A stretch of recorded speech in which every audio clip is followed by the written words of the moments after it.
အားလုံးပဲမင်္ဂလာပါဒီနေ့မှာတော့ဝက်နံရိုးကိုအာလူးမှုရိုးနဲ့ရောပြီးတော့တရုတ်အရသာဟင်းလေးတစ်ခွက်ကိုချက်ပြပြီး share လုပ်မယ်နော်အရင်ဦးဆုံးရေစင်အောင်ဆေးထားတဲ့ဝက်နံရိုးကိုအိုးထဲမှာထည့်ပြုတ်မယ်နော်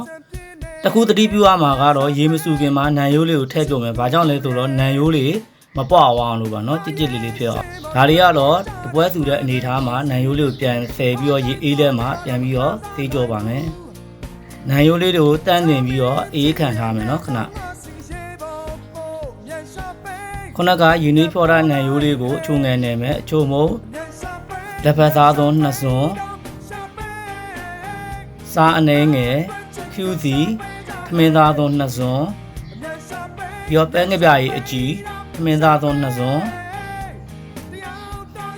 ဆိုရောပြီးတော့နော်ပြီးတော့ marinate လုပ်မယ်ဒါကတော့ dust wine sauce ပါပဲငပြားကြီးအနောက်ပါကာလာလေးပို့ပြီးတော့တက်သွားအောင်လို့နော်ကဲဒါကတော့ဂျင်းနှောင်းရည်လေးကိုmarinate လုပ်မယ်နော်marinate လုပ်ပြီးတော့marinate လုပ်ပြီးတော့ရလာတဲ့ဝက်နဲ့ဒီကစီဟိုးလေးကိုဒီနှဲငယ်နဲ့မိုးလေးတွေကိုတော်မယ်နော်မှုေးဝအောင်ဟိုနန်းရတာ flavor ပို့ပြီးတော့မှုေးကြိုင်အောင်ခုနကကြော်ထားတဲ့မှုစီလေးနဲ့တကြားလေးကိုကာလာရအောင်အပူပေးမယ်နော်ပြီးတော့ခုန marinate လုပ်ထားတဲ့ဝက်နံရိုးကိုရောပြီးတော့အိုးထဲမှာလှိမ့်မယ်နော်ကာလာအယောင်လေးတက်လာပြီဆိုရင်ဂျင်းရဲ့ကြက်သွန်ဖြူလေးကိုရောပြီးတော့တီးတက်မယ်နော်ဒါတော့ဟင်းချက်ဝိုင်နှစ်သုံးထည့်ပါတယ်မင်းသားသုံးနဲ့နှစ်သုံးပါနံရိုးတွေကဂျူစီလေးခန်းသွားပြီဆိုရင်တော့ပြုတ်ရည်တဲရည်တဲမယ်နော်ပြုတ်ရည်တဲတဲပြီးတော့ခဏနှက်ထားမယ်ပြုတ်ရည်ပါတေးကြလေးဖြစ်လာပြီဆိုရင်အာလူးနဲ့မှုတို့ကိုရောပါမယ်ဒ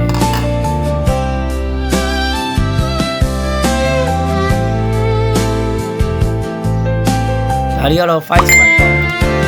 တာနည်းနည်းဝေးဝအောင်နံရိုးရတဲ့ပူပေါ်လွင်အောင်5 spice ပေါင်းတာထည့်နေတယ်နေကြအနေထားမှာကြည့်ကြည့်မယ်နော်အာလူရောဝက်နံရိုးအသားရောမြည်ရတာနေကြအနေထားမှာလုံးဝကွက်လိပါလေကဒီပိုးရှင်းလေးကတော့တပွဲတာပိုးရှင်းလေးပါတပွဲတာပိုးရှင်းလေးကိုကျန်တဲ့အိုးတိုးထဲမှာထည့်ပြီးတော့ final ကျရင်ကော်ရီလေးရိုက်ပြီးတော့အရသာနဲ့ပြေဝတဲ့နံရိုးဝက်နံရိုးစတူလေးရပါလိမ့်ဗျာအရသာတော့ကောင်းသလားလို့မသိနဲ့လောက်ကပြန်လာမိမတော့ဒီနေ့တော့အာဝါပေးမှကျင်းနေတယ်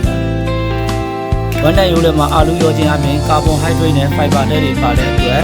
အုံနောက်ကိုလမ်းဆန်းလေးပြီးနှလုံးသွေးကြောခြင်းတဲ့လူတွေအတွက်အရန်အဆင်ပြေပါတယ်ဗျာဒါလေးက final portion လေးပါအင်ရှင်ဒီလက်ရလေးကိုကြိုက်တယ်ဆိုရင် like and follow လေးလုပ်ပေးပါဗျာ